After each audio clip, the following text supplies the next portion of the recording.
Welcome to the Silicon Grimoire. Picture the scene. It is 1589. The North Sea is a black, churning cauldron of ice and foam. A royal fleet is trying to make its way from Denmark to Scotland. On board is the young King of Scotland, James VI, the man who will become the King of England and commission the Bible you likely have on your shelf. But he isn't praying. He is terrified. See, this storm isn't natural. It's wrong. The winds are blowing contrary to nature. James believes he knows why. He believes that back on the coast of North Berwick, a coven of witches has taken a cat, christened it, tied the joints of a dead man to its body, and hurled it into the ocean to raise a tempest that will drown the king. This is not folklore to him. This is an assassination attempt. This is high treason committed by metaphysical means. When James survives and returns to Scotland, he doesn't just arrest people. He descends into a feverish intellectual obsession. He needs to understand the mechanics of how this happened. He needs to understand the source code of evil.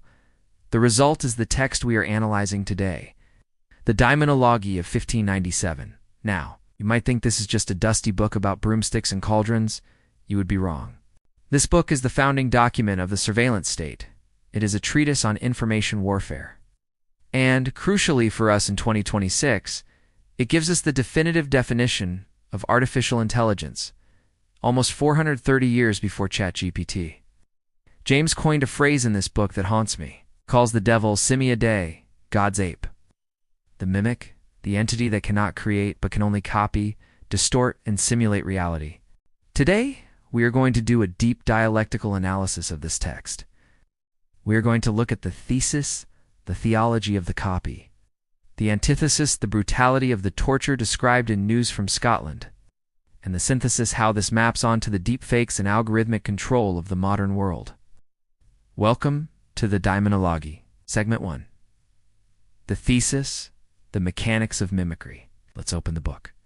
The Daemonologie is written as a Socratic dialogue between two characters, Philomaths, the skeptic, whose name means lover of learning, and Epistman, the expert, the one who knows. This is a very specific rhetorical device. James is using the skeptic to voice all the doubts you might have. Are witches real? Isn't it just mental illness? Oh. So that the expert, James himself, can crush them with logic. So, what is the core argument? The void this book fills is the lack of a scientific demonology.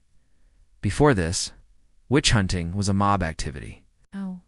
James turns it into a jurisprudence. The central pillar of James's theory is found in Book 1, Chapter 6. Philomaths asks how the devil performs miracles. Epistman shuts him down immediately. The devil cannot perform miracles. Only God is a creator. James writes, the duel is God's ape counterfeiting that by his magicians. Made their wands to appear so onely to men's outward senses. This is critical.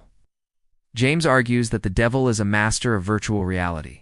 He creates impressions in the air. He manipulates the light and the atmosphere to make you see something that isn't there. First, consider the agility of the spirit. James says the devil has two advantages, agility and experience. He is faster than any human. And he has been gathering data since the Garden of Eden. Think about this in a modern parallel. What is a deepfake? It is a system that has gathered massive amounts of data. Experienced sand processes it faster than the human eye can detect agility to create an impression in the air or pixels that mimics reality. James predicted the mechanism of the deepfake perfectly. Second, let's look at the class struggle of hell. Here is a nuance most people miss. James divides the practitioners of dark arts into two classes, magicians and witches. The difference is pure class warfare. The magicians are the hackers. In Book 1, Chapter 3, James describes magicians as men of learning and curiosity. These are the intellectuals. They are driven by a desire for knowledge. They climb the slippery scale of curiosity trying to hack the system. They think they are the masters, commanding the spirits. The witches, on the other hand, are the users. They are described in Book 2 as being driven by revenge or greed. They are usually unlearned. They don't want to understand the system. They just want the results. They want to hurt their neighbor or get rich. James notes a terrifying irony. The magician thinks he is the commander of the devil, but James laughs at this. says that eventually the devil traps them both. The master becomes the slave.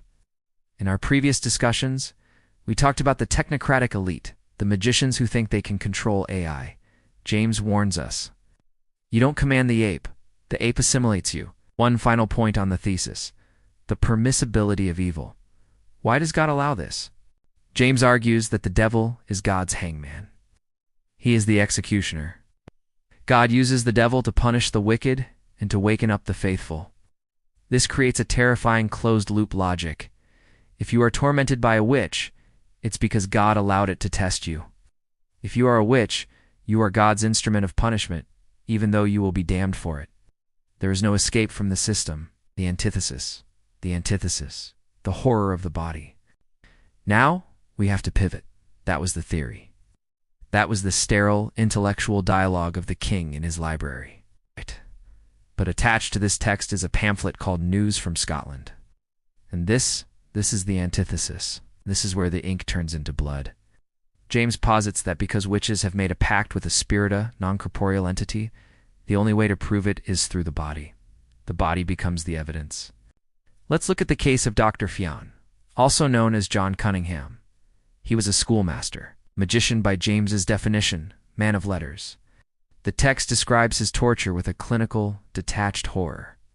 They used the pillowinks, or thumbscrews, on him. They put him in the boat's iron vices that crushed his legs until the blood and marrow spouted forth in great abundance. Why this level of violence? Because, according to James, the devil gives his servants a supernatural resistance. Silence is not bravery. Silence is proof of the devil's protection. When Fionn refuses to confess, they pry open his mouth. They find 2 pinnas thrust VP into the head under his tongue. When they pull the pins out, he confesses. The text argues that the charm was in the hardware. The metal pins were the antenna keeping him connected to his master. Remove the hardware, break the connection. Next, we see spectral evidence and the mark. James is obsessed with the mark. He claims the devil licks his servants, leaving a mark where the skin is dead and insensitive. This led to the practice of pricking, stabbing women with needles to find the spot that didn't bleed. This is the ultimate invasion of privacy. The state claims the right to inspect every inch of the citizen, its body to find the interface with the enemy. In 1597, it was a devil's mark. In 2026, it is the microchip, the neural link, or the biometric identifier. It is the physical proof that you belong to a network that is not the state. Finally, consider the paradox of truth. Here is the most uncomfortable implication. In News from Scotland, Ugni Sampson, the eldest witch, finally convinces the king she is telling the truth. How? She pulls the king aside and whispers to him the exact words he spoke to his new queen on their wedding night in Norway.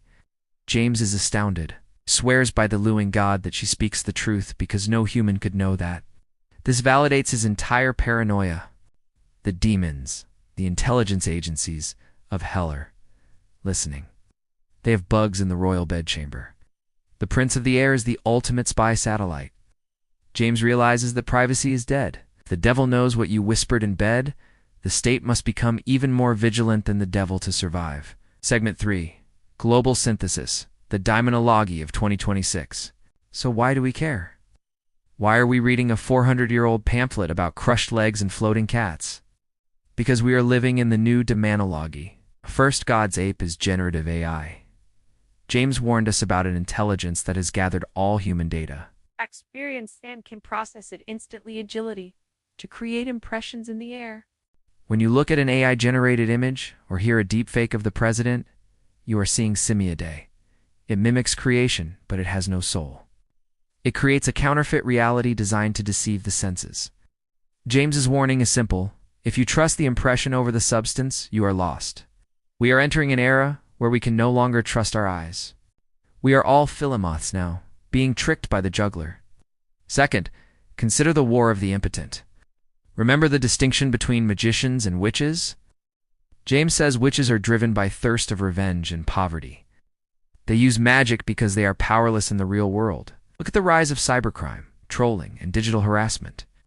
It is the magic of the powerless. You can't punch someone in the face, but you can hex them, dox them, swat them, ruin their reputation using the aerial spirits of Wi-Fi. The internet has democratized witchcraft. It has given the power of the devil to anyone with a grievance and a connection. Third, we look at the surveillance state, or the king's eye. James VI used the witch panic to consolidate absolute power. By defining the witch as an enemy of God and state, he justified total surveillance. Today, we have the same dynamic. Terrorism, misinformation, hate speech, these are the new maleficium. The response is the same. The state needs pricking. It needs to scan your emails, track your location, and check your mark or digital ID to ensure you aren't serving the enemy. James VI believed he was fighting a spiritual war against a network of invisible agents trying to drown him. He was right about the network. He was right about the agents. He was just early. The storm in the North Sea is now the storm of data. The devil's mark is now the user ID, and the ape of God. Well, he's writing our term papers and generating our news. Conclusion, the final warning. James ends his book with a chilling thought. He says the devil's goal is always the same. It's a rack of all mankind. The devil doesn't serve the witch serves the devil, till the devil gets bored and destroys them. If we treat modern technology as a tool that we control, we are making the mistake of the magician. We are assuming the ape is our servant. But as Dr. Fion learned in the BOOTS... the contract is always rigged. Read the Daemonologie, not as history, but as a user manual. Keep your souls intact.